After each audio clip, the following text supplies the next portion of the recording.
নমস্কার, সকলকে স্বাগতম জানাই আমার চ্যানেলের পক্ষ থেকে। তো তোমরা আজকে যারা যারা মেরিট লিস্ট দেখতে পেরেছো, আশা করি সবাই পেরেছো। এতক্ষণে তোমরা সবাই দেখতে পেরেছো তোমাদের মেরিট লিস্টে কারা কারা স্থান পেয়েছো, সবাই জেনে গেছো, ঠিক আছে। তো তাদের সবারই এখন প্রশ্ন হলো যে তোমার কবে থেকে তোমরা ফর্ম বলতে পেমেন্ট করবে, ঠিক আছে। তো পেমেন্টের আগে তোমাদের একটি প্রশ্ন আছে যে ভেরিফিকেশান কীভাবে হবে, অনলাইন হবে না অফলাইন হবে, এই রিগার্ডিং। এবং অনেকজনের প্রশ্ন আছে যে মেরিট লিস্টে আমরা স্থান পাইনি, একবার কবে আবার নতুন করে অ্যাপ্লাই করতে হবে, না আমরা কি করব। তো অনেকজনে আমিও প্রথম ভেবেছিলাম যে সেকেন্ড রাউন্ড হবে, কিন্তু না, কিছু ইনস্ট্রাকশান চেঞ্জ হয়েছে। তো এখানে নোটিশ দিয়ে দিয়েছে তারা। তো আমি এখানে সম্পূর্ণ সকল বিষয়ের প্রশ্নের উত্তর দিতে যাচ্ছি। তো এখানে দেখো, তোমরা যখন হোম পেজে চলে আসবে হায়ার এডুকেশন ডিপার্টমেন্টে, তখন দেখবে এখানে দুটি নতুন নোটিশ দেওয়া হয়েছে। এখানে হলো রিশিডিউল অফ অনলাইন এডমিশন, আর দ্বিতীয় নোটিশটি হলো যে নোটিশ রিগার্ডিং অনলাইন এডমিশন।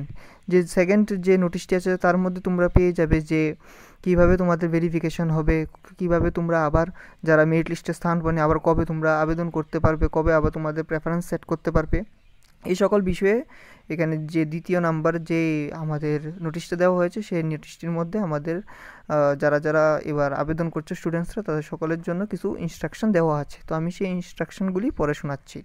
তো বন্ধুরা, এটা হলো সেই নোটিফিকেশানটি। দেখো এখানে লেখা আছে, যখন তোমরা খুলবে তখন লেখা আসবে প্রথম পেজ। এখানে দুটি পেজ আছে, প্রথম পেজটির মধ্যেই ম্যাক্সিমাম তোমাদের যত ইনস্ট্রাকশন ফলো করতে হবে সব এখানে বলা হয়েছে। তো আমি এখানে পড়ে শোনাচ্ছি। লেখা আছে online admission process and other details to be followed by the students, মানে স্টুডেন্টদের কী কী ফলো করতে হবে, কী কী স্টেপ মেনে চলতে হবে, ঠিক আছে।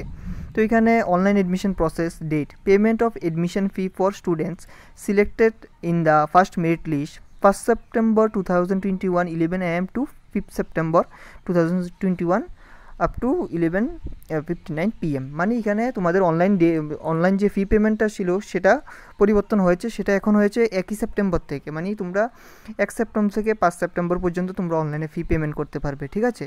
তারপর এখানে 1 নম্বর ইনস্ট্রাকশন কি দিয়েছে, the eligible students will be allotted in the respective courses or subject as per merit and other criteria, and the students will be informed by email or SMS to proceed for admission after verification by the colleges, ঠিক আছে। তো মানে এখানে একটা যখন তোমাদের verification complete হবে, তোমাদের ভেরিফিকেশনটা আমি একটু শর্টে বলে দিচ্ছি যে ভেরিফিকেশনটি কী। তোমরা যখন আবেদন করেছো, যারা যে তুমি মাধ্যমিকে যখন তোমাদের মার্কগুলি, তোমাদের তো ফর্ম ফিল আপ করার সময় মাধ্যমিকের মার্ক বসাতে হয়েছিল, 12-এর প্রাপ্য মার্কগুলি বসাতে হয়েছিল। তারপর তোমাদের কিছু ডকুমেন্ট, যেমন তোমাদের ক্লাস 10-এর মার্কশিট, ক্লাস 12-এর মার্কশিট, তোমাদের আধার কার্ড এবং অন্যান্য কিছু ডকুমেন্টস খোঁজা হয়েছিল। তো সেই ডকুমেন্টসটি তোমরা আপলোড করেছিলে অনলাইনে, ঠিক আছে। তো সেই ডকুমেন্টসগুলি তারা আমাদের যে কলেজে তোমরা এডমিশন পেয়েছো সেই কলেজ কর্তৃক সেই অ্যাডমিশন মানে সেই ভেরিফিকেশন করা হবে সেই ডকুমেন্টগুলি, যে তোমরা সঠিক তথ্য দিয়েছো কিনা বা সঠিক ডকুমেন্ট দিয়েছো কিনা, ঠিক আছে। যখন ভেরিফিকেশন কমপ্লিট হয়ে যাবে তখন তোমাদের মোবাইলে একটি SMS আসবে, যে এমন কিছু আসবে, গতবারও এসেছিলো যারা করেছিল 2020-তে ফর্ম ফিল আপ করেছিল, তাদেরও আমার একটি SMS এসেছিলো যে তোমার ভেরিফিকেশন কমপ্লিট হয়ে গেছে। তোমাকে একটা ডাইরেক্ট SMS-এর মধ্যে একটা লিঙ্ক দিয়ে দিবে, সেই লিঙ্কের থ্রুতে তুমি পেমেন্ট করতে পারবে তোমার পেমেন্টটা।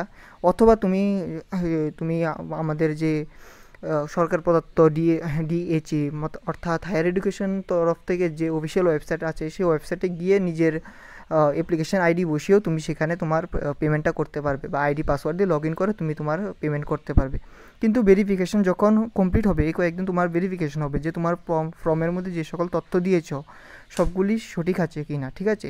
যদি সবগুলি সঠিকভাবে পূরণ করা থাকে তাহলে তোমার মোবাইলে একটি SMS আসবে যে তোমার ভেরিফিকেশন কমপ্লিট হয়েছে, এবং তোমাকে একটি SMS আসবে যে তুমি এবার টাকা পেমেন্ট করতে পারবে, ঠিক আছে। তারপর কিতা লেখা আছে, 2 নাম্বার যে পয়েন্টটা সেখানে লেখা আছে, the colleges will verify the documents with the details submitted by the students, and if due to inconsistency in document with that of the details earned by the student during application submission, he or she not be able to pay admission fee online and confirm admission। তো এখানে তাই বলা হয়েছে যে যে কলেজে তোমরা allotment পেয়েছো সেই কলেজ কর্তৃক তোমাদের ডকুমেন্টগুলি ভেরিফিকেশন হবে। যদি কোনো রকম যদি সেখানে ভুল ত্রুটি পাওয়া যায়, বা তুমি যে যোগ্যতা দিয়েছো সেই যোগ্যতা যদি তোমার আসলে না থাকে, তাহলে তুমি ফি পেমেন্ট করার কোনো SMS পাবে না, তুমি ফি পেমেন্ট করতে পারবে না, তুমি ভর্তি হতে পারবে না, ঠিক আছে।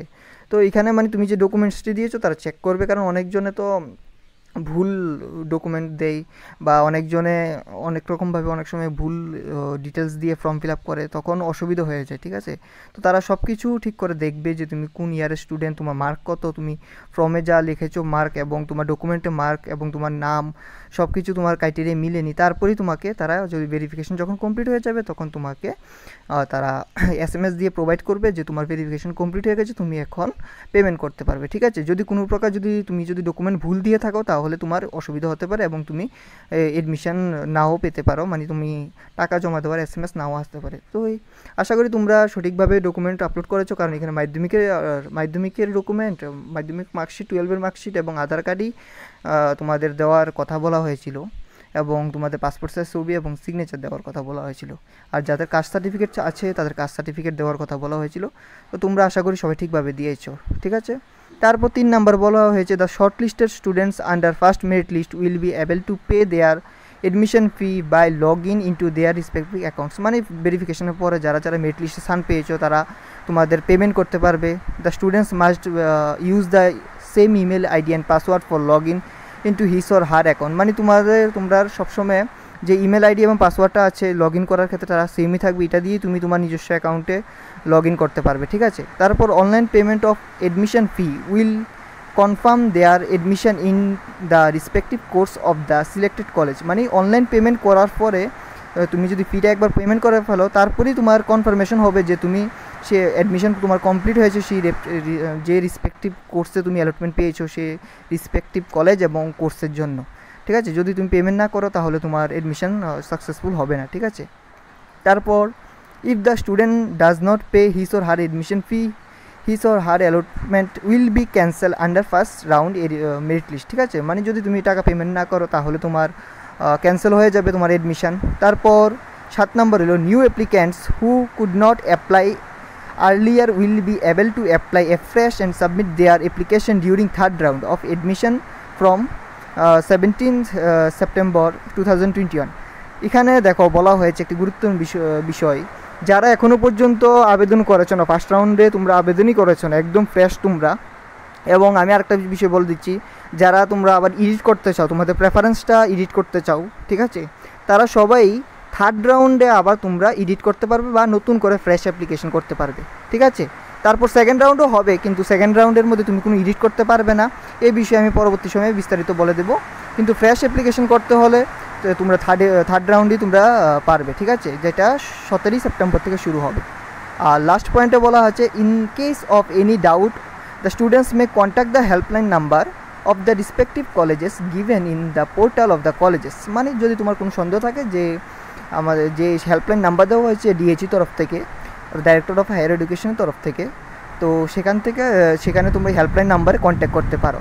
তো আশা করি ভিডিওটি ভালো লেগেছে, এবং ভিডিওটি ভালো লাগলে আমার চ্যানেলকে সাবস্ক্রাইব করবে, ভিডিওটিকে শেয়ার করবে, এবং আমি যথেষ্ট তোমাদেরকে বলে দেওয়ার চেষ্টা করেছি এখানে কী লেখা আছে, এবং তোমরা একটু পড়ে ফেলবে, তাহলে তুমি আরও বুঝতে সুবিধা হবে।